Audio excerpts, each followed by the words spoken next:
আসসালামু আলাইকুম viewers, cooking মিররের আজকের আয়োজনে থাকছে আলু আর পালং শাকের একটি অসাধারণ রেসিপি, যা একবার খেলে বারবার খেতে মন চাইবে। আশা করছি রেসিপিটি আপনাদের অনেক বেশি ভালো লাগবে। আমার চ্যানেলটি যারা এখনও সাবস্ক্রাইব করেননি, চ্যানেলটি সাবস্ক্রাইব করে পাশে থাকার অনুরোধ রইল। রান্নাটা করার জন্য এখানে আমি নিয়েছি কিছু আলু আর টমেটো। প্রথমে আমি আলুগুলো কেটে নেব। আমি একটু বড় বড় টুকরো করে আলুগুলো কেটে নেব, এর চেয়ে বেশি ছোট টুকরো করব না। এখানে সবগুলো আলু আমি কেটে নিয়েছি। এবার একটা বাটিতে পানি নিয়ে তার ভিতর আলুগুলো উঠিয়ে নিচ্ছি। আলুগুলো 10 মিনিট পানিতে ভিজিয়ে রাখার পর তারপর পানি ঝরিয়ে নেব। এবার আমি টমেটো কেটে নেব।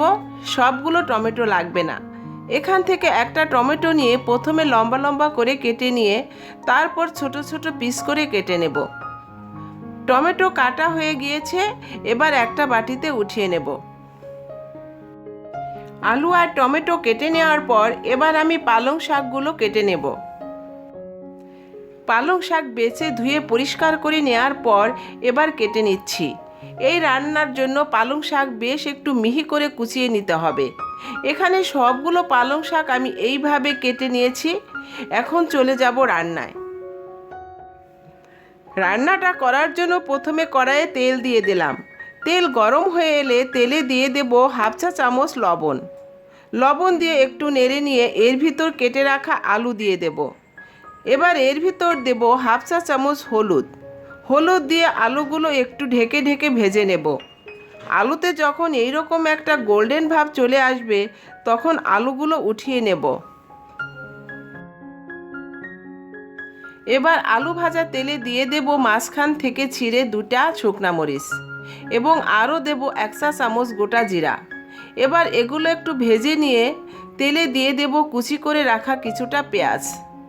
এবার পেঁয়াজটা ভেজে নেব। পেঁয়াজটা একটু ভেজে নেওয়ার পর দিয়ে দেব 4-5 কোয়া রসুন কুচি। রসুন আর পেঁয়াজ এবার একটু ভেজে নেব। রসুন আর পেঁয়াজ ভাজা হয়ে এলে এবার এর ভিতর দিয়ে দেব ভেজে রাখা আলু। আলু এখন দিয়ে দিলাম, কারণ পেঁয়াজ আর রসুনের সুন্দর একটা ঘ্রাণ আলুতে ছড়িয়ে যাবে। এবার একটু নেড়ে নিয়ে দিয়ে দেব কেটে রাখা টমেটো। এবার পরিমাণ মতো লবণ দিয়ে টমেটোটাও আলুর সাথে ভেজে নেব। 2 মিনিটের জন্য ঢেকে দিয়েছিলাম।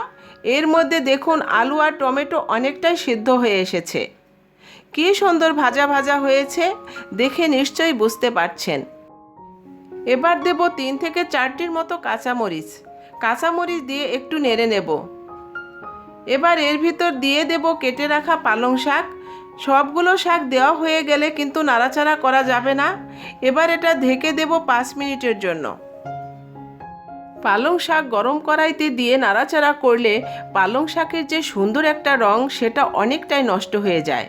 তাই এইভাবে 4-5 মিনিট ঢেকে রাখার পর এভাবে মজে আসলে তখন আমি নাড়াচাড়া করে দিচ্ছি।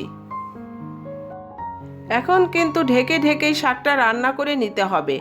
এতে করে পালং শাক থেকে যে পানি বের হয়ে আসবে তাতেই কিন্তু রান্নাটা হয়ে যাবে। আলাদা করে পানি দেওয়ার দরকার নেই। দেখুন শাক থেকে অনেকটাই পানি বের হয়ে এসেছে। এবার এইভাবে আরও 4-5 মিনিট ঢেকে ঢেকে রান্না করে নেব। রান্নাটা আমার প্রায় হয়ে এসেছে এবং আলুগুলো পুরোপুরি সিদ্ধ হয়ে গিয়েছে। এবার 1 চা চামচ চালের গুঁড়া নিয়ে তার ভিতর পানি দিয়ে গুলিয়ে নিয়ে শাকের ভিতর দিয়ে দেব। এবার ভালোভাবে শাকের সাথে মিশিয়ে নিয়ে ঢেকে দেব 2 মিনিটের জন্য। 2 মিনিট পর ঢাকনা খুলে নিচ্ছি।